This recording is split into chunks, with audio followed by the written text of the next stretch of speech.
दिख रहा है सबको, विजिबल है, दिख रहा है, राइट। सो आज है तारीख 5 मार्च 2025 और हम लोग इस क्लास में एमपीपीएससी के लिए जो जरूरी करंट अफेयर्स है न्यूज़पेपर का, उस पर डिस्कशन कर रहे हैं।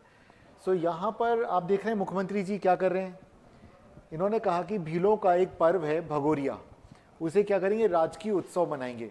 तो आप नोट कर लें अपनी एक लिस्ट में कि भगोरिया, ठीक है, प्रश्न यहाँ से बनेगा मेंस में भी और प्री में भी। तो भगोरिया, ठीक है। अब यहाँ से एक चीज़ और मिलती है हमें, वो क्या चीज़ है, चलिए हम लोग उस पर बातचीत करते हैं। आखिर वो क्या चीज़ है जो मैं बताना चाह रहा हूँ आपको कि आप लोग को किस चीज़ पर और ज़्यादा ध्यान देना है। यहाँ पर देखिए, यहाँ है, ये देखिए पेसा एक्ट, ठीक है, पेसा एक्ट, पेसा पंचायत लिखा है ना, तो ये इसको पकड़ना है। तो 1996 में, ठीक है, 1996 में देखिए 73वें संविधान संशोधन के द्वारा पंचायती राज आ गया। उसके बाद जो अधिसूचित क्षेत्र हैं जहाँ जनजाति वगैरह रहते हैं, उन क्षेत्रों के लिए अलग से पेसा अधिनियम बनाएगा कि जो जनजातीय क्षेत्र हैं जहाँ ट्राइब्स रहते हैं, उन इलाकों में भी पंचायती राज को उसी तरह से लागू करना चाहिए जैसे कि दूसरे इलाकों में है। क्लियर है। तो यहाँ पर ये उन्हीं लोगों को बुलाया था जितने भी, तो इसमें कितने थे, ये देखिए जनजातीय देवलोक महोत्सव आयोजित किया, 16,000 से अधिक मुखिया इसमें शामिल हुए, जिसमें से यहाँ अगर हम देखेंगे तो पेसा पंचायत के जो पेसा प्रतिनिधि हैं वो आए थे इसमें। तो अब हमें क्या देखना होगा, पेसा पंचायत क्या है, समझ गए। 1996 में तो लिखिए पेसा एक्ट 1996, इसे भी देखना है आपने। क्लियर है। और नेक्स्ट डे आप लोगों ने देख के आना, और कोई प्रश्न हो तो उससे आपने पूछना है। ये ऑलरेडी आपको पॉलिटी में पढ़ाया जा चुका, तो वहां आप जाके देख सकते हैं, ठीक है। चलिए, सो अगली खबर पे जाते हैं हम लोग। अब अगली खबर अगर हम देखें, दिख रहा है, विजिबल है अच्छे से सभी को, विजिबल है। अब अगली खबर अगर हम देखें मध्य प्रदेश के लिए, तो यहां पे सीएम ने घोषणा की कि राजधानी में बनेगा राजा भोज और सम्राट विक्रमादित्य के नाम पर मुख्य द्वार। हमें इससे मतलब नहीं कि द्वार बन रहा है, क्या बन रहा है, हमें मतलब यह है कि राजा भोज कौन है, किस वंश का था, कहां शासन करता था, बड़ा तालाब किसने बनवाया, इससे मतलब है। दूसरा ये कि सम्राट विक्रमादित्य कौन है। देखिए क्या होता है कि जो भी प्रश्न बनते हैं, हमें उन प्रश्नों को गैस करना आना चाहिए। और अगर न्यूज़पेपर ठीक ढंग से कोई पढ़ता है तो साल भर का यहाँ से वो करंट जो होता है वो गैस कर सकता है, पेपर बनेगा कहाँ से पता चल जाएगा। तो अब हमने क्या करना है, अब आपने यहाँ एक और चीज लिखनी है, आप लिखो विक्रम संवत, ठीक है, और आपने एक तरफ लिखना है राजा भोज के द्वारा लिखी गई किताबें, ठीक है। अब ये कौन से राजा, राजा भोज, भोज परमार, ठीक है। तो अब इनकी जितनी किताबें हैं आपने देखना है कि आर्किटेक्चर पे इन्होंने कौन सी किताब लिखी है, बड़े तालाब तो बनवाए ही बनवाए इन्होंने, किस वंश के राजा हैं। क्लियर है। तो ये सारी चीजें आनी चाहिए। और राजा विक्रमादित्य की जब हम बात करेंगे तो ये पहले ऐसे राजा थे जिन्होंने, कहाँ के, उज्जैनी के थे, विक्रमादित्य की उपाधि ली। और मैंने कहा 57 बीसी लिख लो, विक्रम संवत लिख लो। विक्रम संवत राजा विक्रमादित्य ने ही शुरू किया था, कब, 57 बीसी, 57 ईसा पूर्व। अब यहां से जुड़ी सब कुछ इंफॉर्मेशन आपको और दे देता हूं। आपने क्या करना है, एक आपने देखना है 78 एडी और एक हो गया 57 बीसी। तो ये हो गया विक्रम संवत और ये हो गया शक संवत, दोनों लिख लीजिए यहीं पे। विक्रम संवत लिखिए, राजा उज्जैन के राजा विक्रमादित्य ने शुरू किया था, और शक संवत लिखिए 1978, माफ कीजिए 78 एडी में ये कीजिए कनिष्क, कुषाण राजा कनिष्क। क्लियर है। यहां से प्रश्न बनना ही बनना, ये मान के चलिए। तो अब समझ बन रही है कैसे हम अखबार पढ़ना है। आज का ही अखबार है, ये 5 मार्च का अखबार है, लेकिन हम उसमें से इस खबर में क्या लिखा, मुख्य प्रवेश द्वार बनना है। लेकिन हम क्या निकाल रहे हैं इसमें से कि अच्छा ये राजा कौन से वंश का है, कहां राज करता था, किस समय पे था, इसके द्वारा प्रमुख किताबें कौन सी लिखी गई हैं, और कब कोई संवत वगैरह चला है तो 57 संवत, 57 बीसी, ठीक है। अच्छा अब एक चीज और है, इनमें से भारत सरकार कौन से संवत का इस्तेमाल करती है, जी नहीं, इसका करती है, शक संवत लिख लीजिए।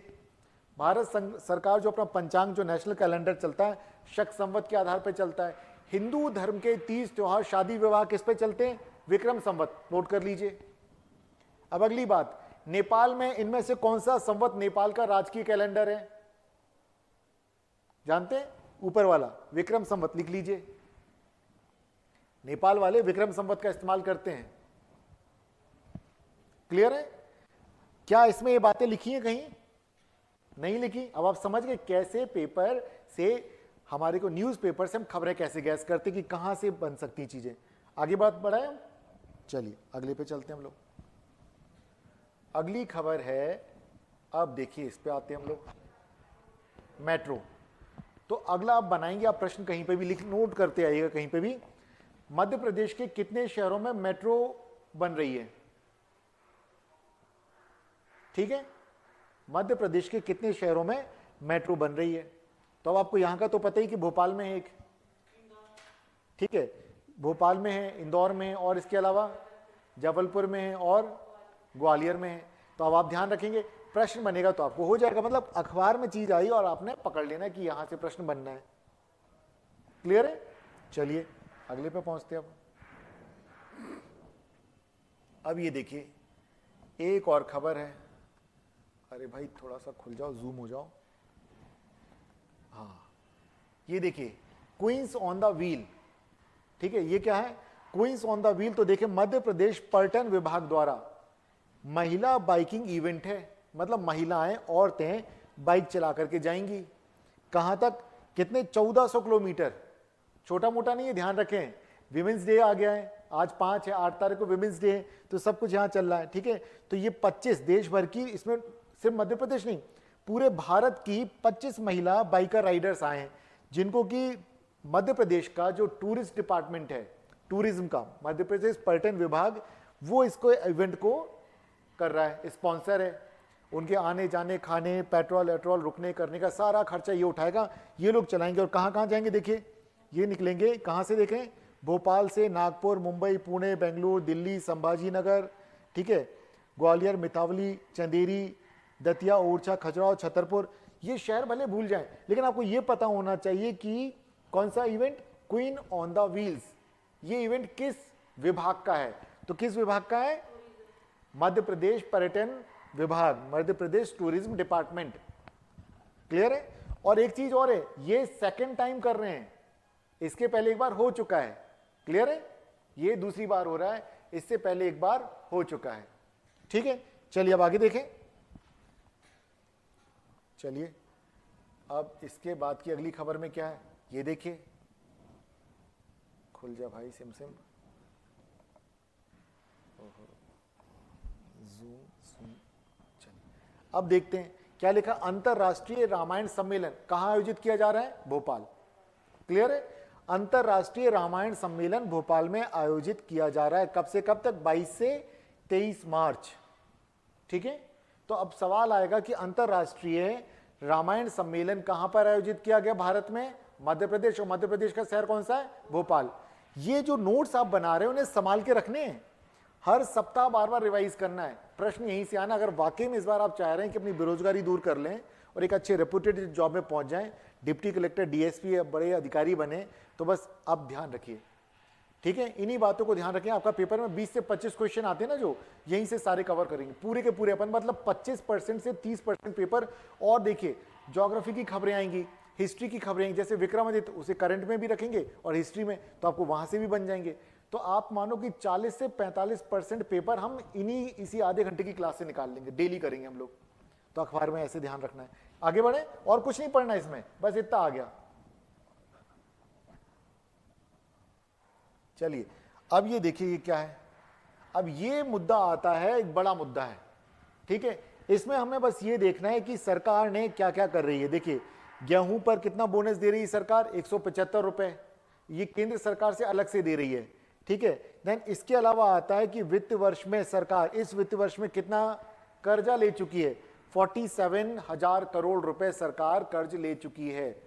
ये जो योजनाएं चलती ना, कौन सी लाडली योजना या अन्य तरह की योजना है, तो उन सब के लिए कहां से? यहीं से पैसा जा रहा है। तो अगर अब देखा जाए तो मार्च 2024 तक मध्य प्रदेश सरकार के ऊपर कुल कितना? 3,75,000, ठीक है, लाख करोड़ रुपए का कर्जा हो चुका है। कितना? 3.75 लाख करोड़ रुपीस का कर्जा है। समझ गए आप? ये अच्छी बात नहीं है, कर्ज होना अच्छी बात नहीं है सरकार के ऊपर, लेकिन सरकारें क्या करती हैं? अब आपको जानना होगा कि भाई कितना है, तो आप जान गए इस साल में कितना है और गेहूं पे कितना बोनस दे रहे हैं, ये देख लिया। इसके अलावा आपको आगे देख रहे होंगे लाडली बहना योजना, जिसकी राशि अब कितनी कर दी है? 3,000 रुपए महीने कर दी, हालांकि अभी मिल नहीं रहे हैं। तो आपको अगर प्रश्न आता है तो कौन सी योजना की 3,000? तो लाडली लक्ष्मी योजना में 3,000 किस्त इसका कर दिया पर महीने का। चलिए अब यहां से कुछ चीजें देखते हैं ठीक है, वो मैंने अलग जगह पे भी। आप जानते हैं वनतारा कौन सी जगह है? ये अंबानी परिवार की एक जगह है गुजरात में, ठीक है। और वहां पर उन्होंने जानवरों के संरक्षण के लिए, उनके इलाज के लिए सेंटर बनाया है। तो प्रधानमंत्री मोदी गए थे जहां पर कि उन्होंने क्या किया, इस जो पुनर्वास रिहेबिलिटेशन सेंटर है इसका उद्घाटन किया। आगे मोदी जी फोटो में भी दिखेंगे आपको, क्लियर है। तो ये जो खबरें सारी की सारी कर लेनी है, ठीक है। अब अगला आता है कि दुनिया में सबसे बड़ी सोने की खदान कहां पर है? तो कहां पर है? देखिए, पापुआ न्यू गिनी। अब आपने एटलस में देखना है पापुआ न्यू गिनी कहां है, तब आपको पता चलेगा अच्छा पापुआ न्यू गिनी कहां पर है। क्लियर है? तो होमवर्क है कल के लिए, बताएंगे आप लोग, ठीक है। चलिए और देखिए, विंटर गेम्स, खेलो इंडिया विंटर गेम्स, सुबह सुबह 4 बजे किसी ने भेज दिया था लाइक, जब मैंने डाला उसके बाद, मतलब आप भी जग के पढ़ते हैं सुबह सुबह, गुड, अच्छी बात है। तो ठीक है, ये मैंने ऑलरेडी डाल रखे हैं करंट अफेयर्स जो आप लोगों को भेजा गया ग्रुप में, उसमें ये खबर डिटेल में है। तो ये गुलमर्ग कहां पर है? कश्मीर में। पहले इसकी तारीख कब थी? फरवरी के महीने में, लेकिन उस समय बर्फबारी नहीं हुई, तो अब 9 से लेके 12 मार्च तक है। तो क्या ये खेलो इंडिया विंटर गेम्स? अब इसमें विंटर गेम्स, तो विंटर गेम्स में क्या होंगे? बर्फ पे खेले जाने वाले खेल होंगे, ठीक है। आइस हॉकी होगी, स्कीइंग होगी। तो वो डिटेल नोट्स आप लोग देख लेंगे, उसमें सारे जितने खेल हैं उनके ब्यौरा दिया गया, कौन कौन से खेल इसमें शामिल है। क्लियर है? चलिए देन अब इसके अलावा एक और देखेंगे हम लोग यहाँ पे, एक गोल्डन आर्म, एक व्यक्ति है जिनका नाम है जेम्स हैरिसन। इन्हें कहा जाता है मैन विथ गोल्डन आर्म। क्यों कहा जाता है?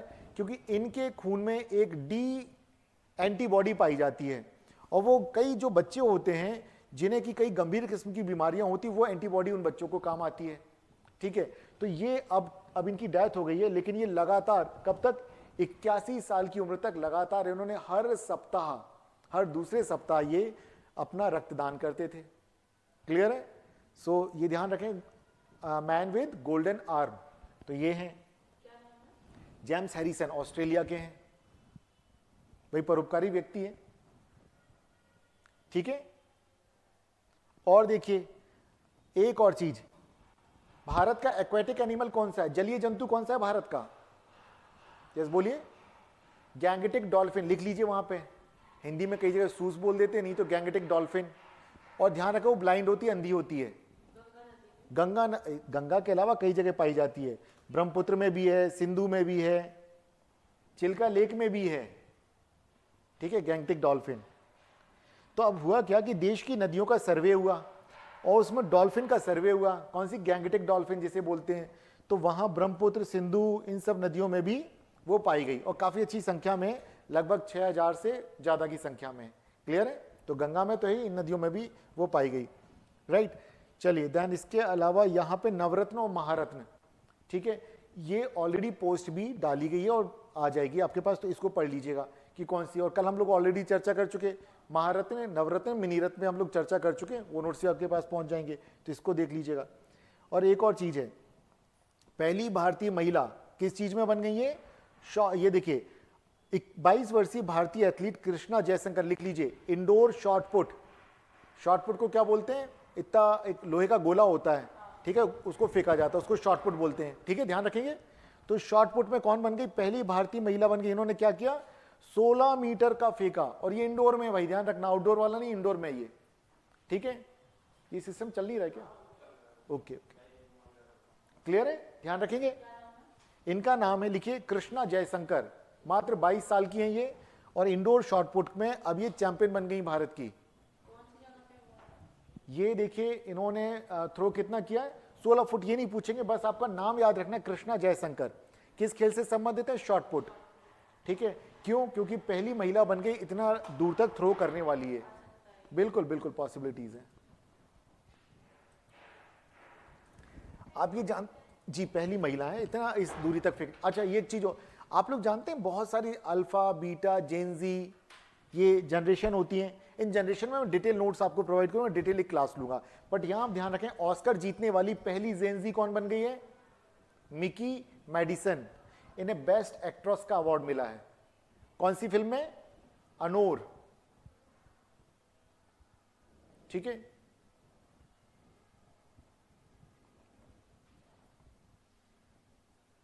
ये कुछ हैं आर्टिकल्स हैं जो ऐसे वगैरह में काम आएंगे।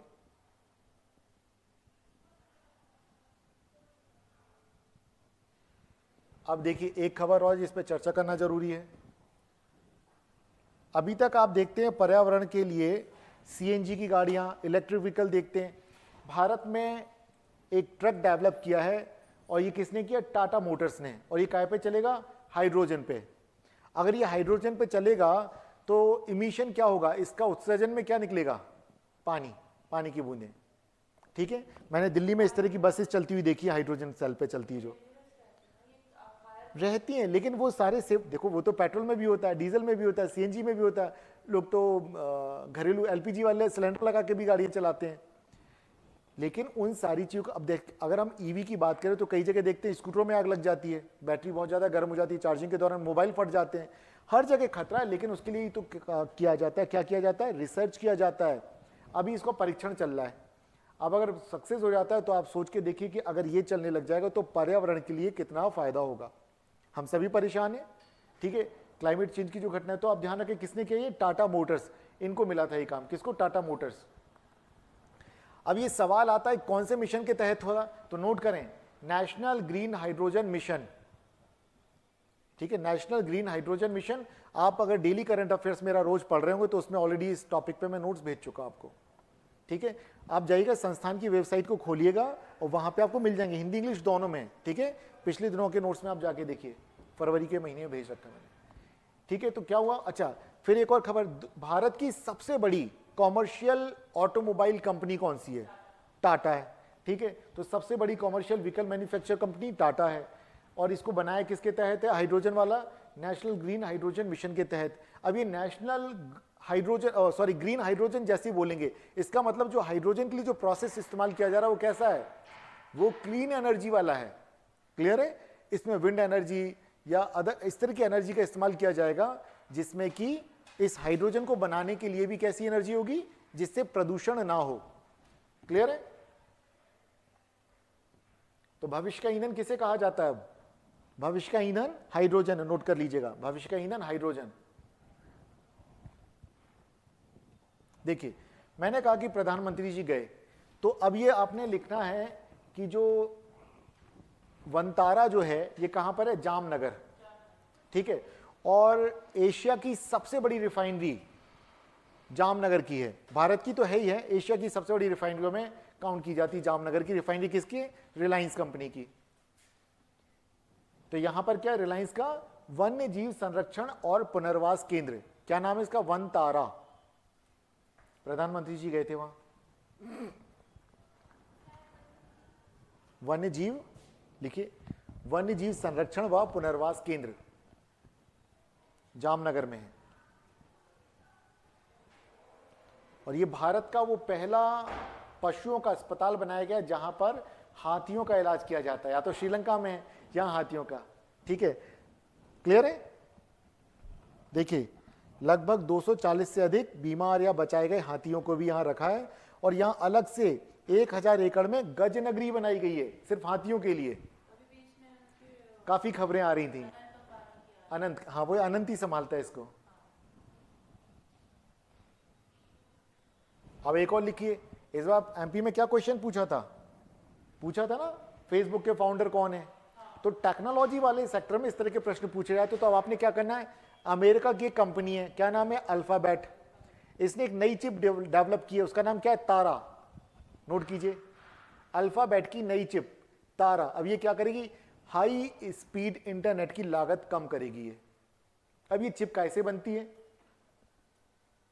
कभी सोचा आप लोगों ने चिप कैसे बनती है? ये रेयर अर्थ मेटल होते हैं। ठीक है, ये जो बनाई जाती हैं, और ये ज़्यादातर जैसे कि अगर मान लीजिए लिथियम बैटरी वगैरह में जो इस्तेमाल किया, लिथियम वगैरह इस्तेमाल किया था, ये भी।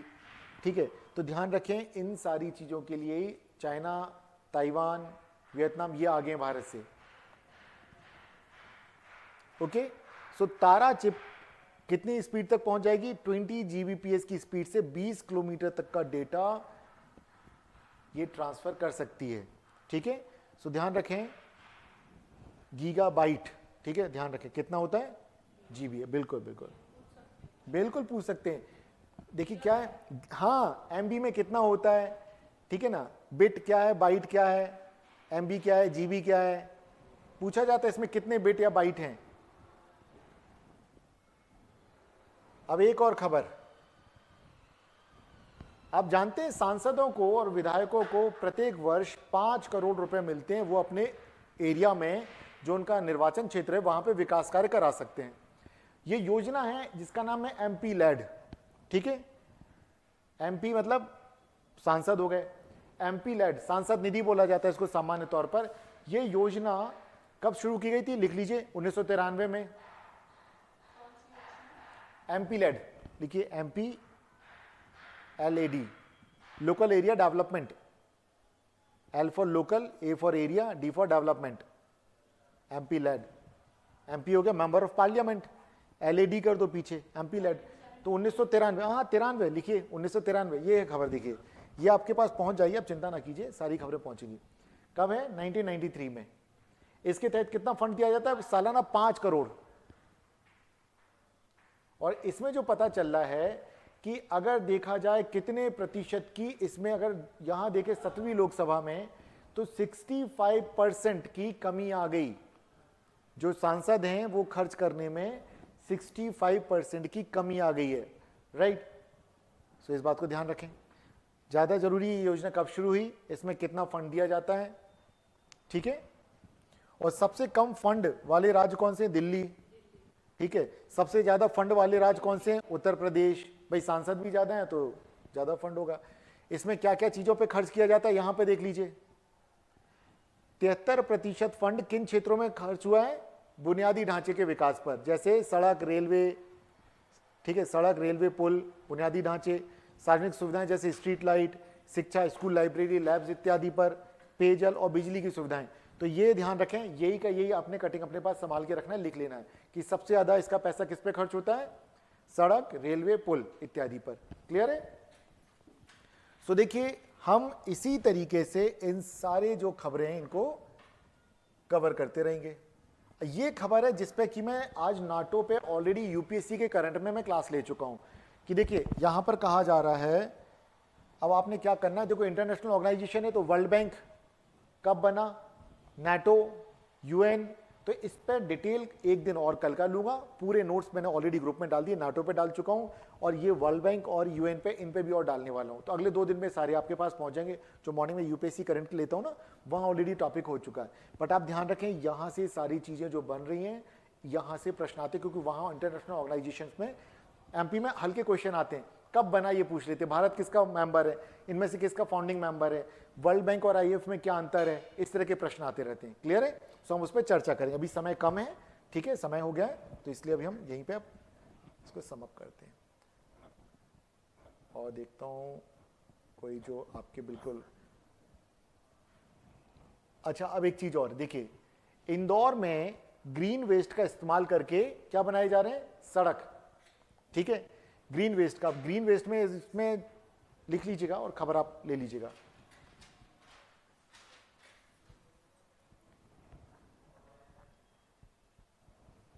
और एक और, प्रदेश में रूफ टॉप सोलर पैनल जो लगाए जा रहे हैं, तो इंदौर नंबर 1 पे है, ठीक है, भोपाल नंबर 2 पे है। इंदौर नंबर 1 पर है, भोपाल नंबर 2 पे है। पूरे प्रदेश में सबसे ज्यादा रूफ टॉप सोलर प्लांट जो लगाए जा रहे हैं इंदौर में, दूसरे नंबर पे भोपाल में, ठीक है। 3 किलोवाट से लेके 5 से 7 किलोवाट तक लगाए जाते हैं और सरकार इसमें सब्सिडी देती है। और जो एक्स्ट्रा बिजली बनती है वो क्या करेंगे, सरकार की जो ग्रिड है उसमें चली आई, तो आपके मीटर में उतने पैसे कम हो जाते हैं आप जो देते हैं। क्लियर है। ये खबरें थी आज की हमारी, राइट। सो अब हम मिलेंगे कल, और इन खबरों में जो भी डिटेल अगर आप जानना चाहते हो तो क्लास के इस समय के बाद भी आप मेरे से संपर्क कर सकते हैं। Okay, thank you so much. और इन चीजों को रिवाइज जरूर करना है, करेंगे, गुड।